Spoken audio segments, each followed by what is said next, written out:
Howdy all, this is Texas Gaming Industries here, and welcome back to another episode of my Let's Play of Transport Fever 2. In the previous episode, we had finally conquered the skies in France and brought the world of aviation to the masses. And in this episode, we are heading back to the campaign and heading to the United States in the roaring post-war 1920s. Now, I'm not so sure what's going to happen in the Midwest, but I'm pretty sure we're going to make a lot of money. So, let's go and see what's going on in that said mission. Mankind is constantly... The new century has all kinds of exciting discoveries in store. Mallorca, a peaceful island, the Midwest in the golden 20s. The US economy is booming. The constantly growing cities are pulsing with life. Motorcars crowd the streets, which will soon be too narrow for all the traffic. Exhaust pipes blast their fumes in the urban canyons, while radios blast out new kinds of music. A new era is dawning. Which we're going to basically partake in as we head up there to see if we can make a fortune in this post-war economy. So, let's not waste any time and head up there.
You've already tried a few things.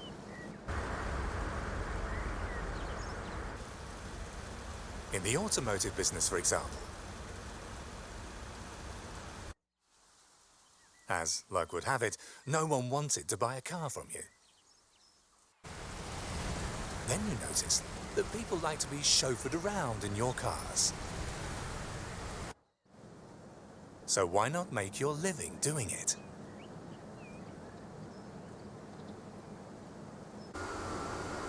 Set up a bus company for everyone who can't afford a car.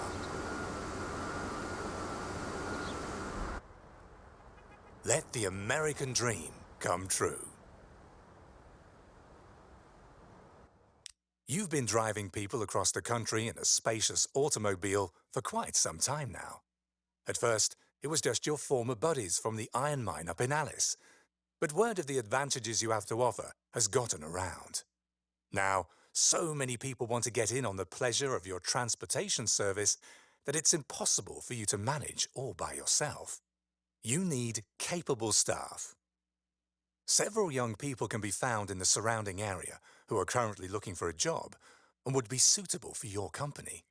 Get them together and bring them here. Which we'll do in a moment as I welcome you to the Midwest. As you can see, there's a whole bunch of industries, a lot more than the previous mission, as we have several grain farms, a stone quarry, a food processing plant, an oil an oil refinery, and a fuel refinery, but also some unique industries on this map, such as the asphalt plant, the road maintenance depots, as well as these gas stations requiring only fuel. But, as the mission implies, we basically need to get some people into our new transportation company. So we'll place a bus stop here in town and lay down a little bit of a road here for people to be dropped off for the training school. Now, you might notice something. Why are we still using dirt roads? The answer is simple. In the free game in the 1920s, or if you start the game in the 1920s, you basically will have the ability to basically upgrade the small country dirt roads into small country asphalt roads. However, though, that option is locked, as you can basically see. Every road outside of the cities is with this type of road, and it's just not going to work, as the speed limit for this type of road is 25 miles an hour. So, we're going to basically be stuck with this type of road for now. Now we need to set up a bus route. We'll basically call this one Driving School Special.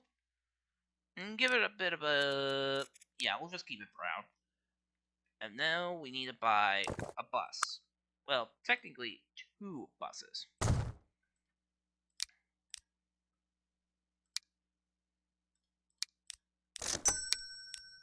We'll put them on the school special, and they'll be on their way to pick up people and drop them off.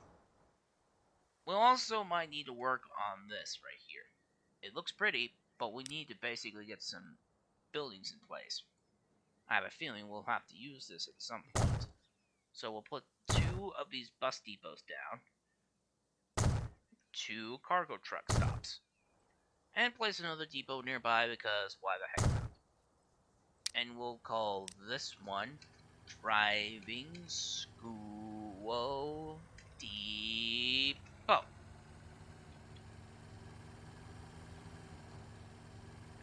But at least one of our buses has just arrived at its destination, and there are people waiting at the crescent to basically ride on our buses, which is good, because we need every single people to ride on these buses if we're ever going to basically make a profit and basically build up our infrastructure. And basically, if you didn't realize, we had a complete credit limit of over 100 million. So, why don't we just use that to build our company HQ and call ourselves the Midwestern Roadways. That seems appropriate. And we'll place down this right here. Rotate a little bit and then lower the terrain around it for a bit. And then place it right here. Perfect. Our first bus has 9, and there's basically 2 people wanting to ride this one. So now we have 10 people heading to the, well, driving school. And I still have a feeling that these 10 people are going to be very important because this mission has a very unique game script that cannot be found in any other map. But it seems like the Minneapolis asphalt plant is booming in industry, but nothing else though. And it seems like our training center is starting to level up, as we're delivering people here to basically learn the rules of the road. Of course, Sophia Thomas wants to head back home.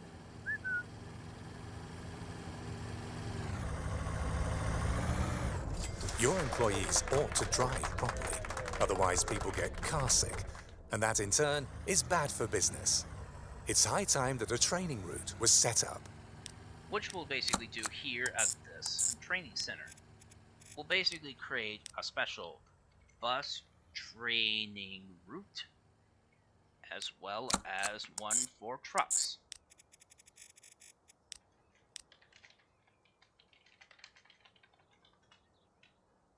Then we'll basically buy, you know what, we'll see if we can buy 2 of these.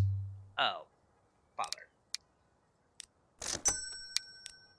As you can basically see, I tried to buy 2 and I only got 1.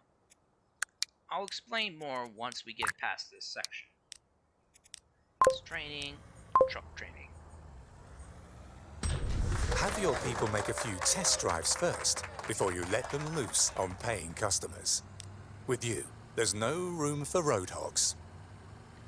Now, as you can see, we need to get at least 10 vehicles, well, 5 buses and 5 trucks. but this is basically the unique game script. I have to basically at least one have at least one available bus to buy. Same for trucks, and the limit on how many I own. Meaning, if I want to buy this, I can't. But I can buy one of these, but I can't have more than the ones available. So it's going to take a little bit of a while before I eventually have enough buses to work on said system. Though, to be honest, I think these two can just go to the bus training, and I'll just assign number 3 to the driving school special. Repaint these two buses yellow, and add a new truck to increase the amount of buses and trucks that we can buy.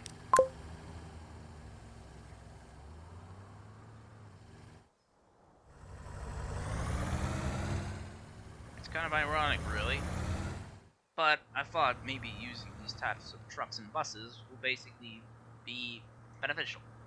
And I also need to work on adding a railroad crossing, because there are trains in the Midwest, and you might notice something. This is a thing called catenary. This is a thing that's required for electric trains. Now that electric trains have become available, catenary can automatically be placed on the track as soon as you start construction. But the thing is, catenary has to be required on the entirety of an electric train's route. If it's not there, the electric train won't go. And catenary can also be quite expensive. As you can see, it's nearly 75k credits for this section, but if I remove it, it's only 71.3. So in hindsight, you need to basically be very wary if you want to have electric trains on your company, and basically nothing else. We'll just leave it as this to save money. And I believe we should at least now have enough for 5 trucks, and now we just need to wait for 5 buses.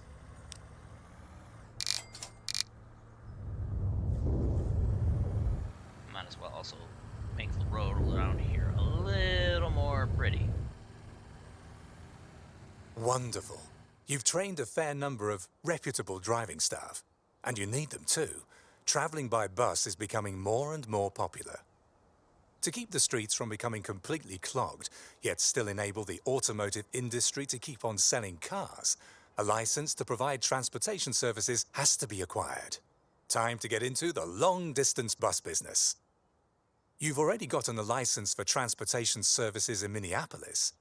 Get your hands on more licenses so that your bus business gets rolling. As you can see, we're now ready to start our long-distance bus operations. And since we're only able to transport passengers between Minneapolis and St. Paul, that's not going to work. So we'll have to basically buy concessions at the other towns. We'll get one for St. Cloud, Rochester, La Crosse, and Eau Claire. And now we have total access to all these towns. And now we need to get started on a special bus depot for everyone to ride my buses to wherever they need to go. Now, according to the area's map, I think it's probably best to build the bus station right around here. That way, it's not in the way of the main road from town. We'll just call this one Minneapolis Bus Terminal. And now, people can basically head to the station to catch a bus bound for their respective destinations. And by destinations, we basically need to expand them. We'll have one here.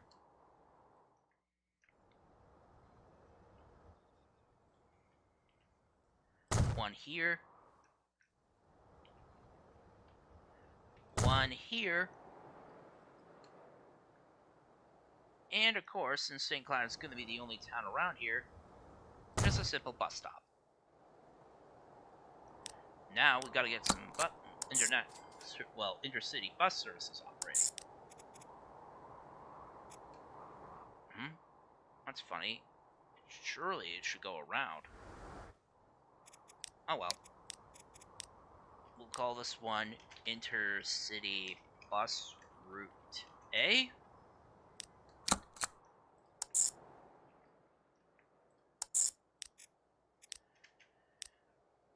Intercity Bus Route B.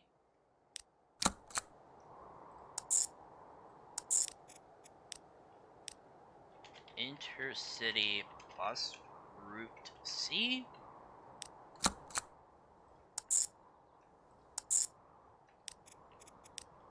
And Intercity Bus Route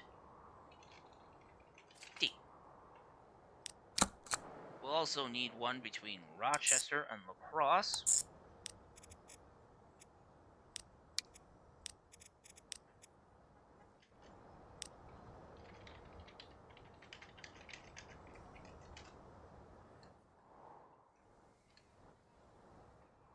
And then one from here to here. But that route is going to take way too long to cross over.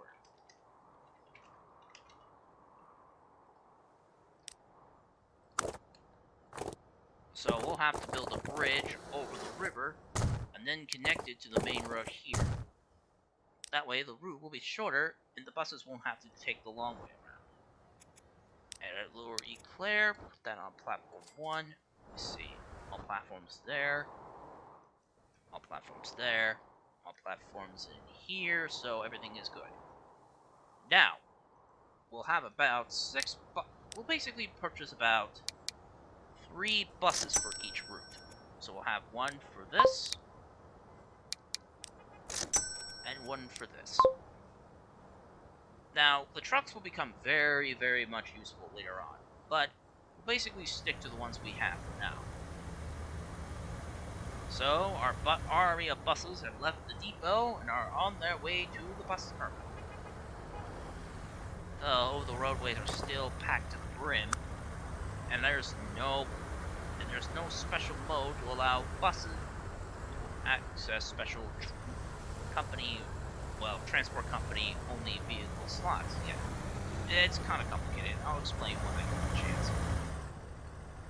But other than that, though, there is basically some people really interested in wanting to ride our buses, which is great. Though the passengers by 50 are basically meant passengers boarded, it meant passengers delivered. Kind of a bit of a typo, I think, in this game. And basically, because of the road conditions, our buses are only traveling at a merely 25 miles an hour. That's not great, but it's better than nothing. And there's a lot of people wanting to travel by our buses, which is really great. Soon enough, I'll have at least enough for 2 more I'll just need 2 more buses to acquire them for Route C and another 3 for Route D. All the while, I could just let my truck numbers go up. Let's see, how much is it? There's no passengers on these 2 buses, so there's 25 people waiting at the station. Jeez. I mean, I know people want to travel by bus, but I never expected that. And look at that, passengers boarded. We're basically ranking in all those people and their precious money. Soon enough, there will be plenty of people wanting to travel by my buses a little more once I have enough buses to activate Route C and Route D. Because Route C and D will probably be good because those will serve those cities, and Route E and F will basically serve La Crosse and Eclair and Rochester and La Crosse. Your business is running fabulously. Although your passengers are getting seriously bounced around on the out-of-town routes, the roads are in a poor state. Relief is supposed to come via a government program to fund road construction. Support the efforts toward road improvement so that the ride in your buses is more comfortable in the future. Make sure the road construction proceeds quickly by taking over delivery of the necessary construction materials. which basically now requires our trucks, which is perfect. So, there's this asphalt plant, and there's also this construction materials plant. Now, it doesn't say that we need to deliver bulk materials to all the two depots, so we'll basically just leave it as it is. Corporate identity. Since you've already been able to get hold of Hold several on. route permits, first and foremost, it takes one thing to make a successful business even more successful: good marketing. That not only includes employees with meticulous manners and snappy uniforms, it means good-looking buses too. Provide for a well-done presentation scenario down to the last detail. Well, any publicity is good publicity. Since you've already been able to get hold of several route permits, now it's worth it to lend each individual line a distinctive character. Now, I have to change the colors of each bus route in a different livery. So let's change this to dark blue, green, and red. Hooray! Lots of colourful buses cheerfully curve across the Midwest, and no one has a clue that they all belong to one and the same company, which probably wasn't the smartest move when it comes to advertising. Which will be fixed up like so, as I wanted all the buses to have the same livery. Same for the bus training schools too. Your buses are easily recognized, even at a distance. Their color stands for top quality. There's a name for all this. It's called corporate identity. Indeed. And plus, I personally have been liking that new brown livery, as it kind of matches the top part of the bus. Well, the top half. But now, we have plenty of trucks for our next sort of operation. Which, after laying down another small street to drop off the road asphalt, I think will basically do this for this episode. So if you like this episode of my Let's Play of Transport Fever 2, please be sure to leave a like, comment, and subscribe to Texas Gaming Industries for new uploads every Friday or Saturday, depending on my outside schedule. And as always, thank you very much for watching, and I'll see you all in the next episode. Bye!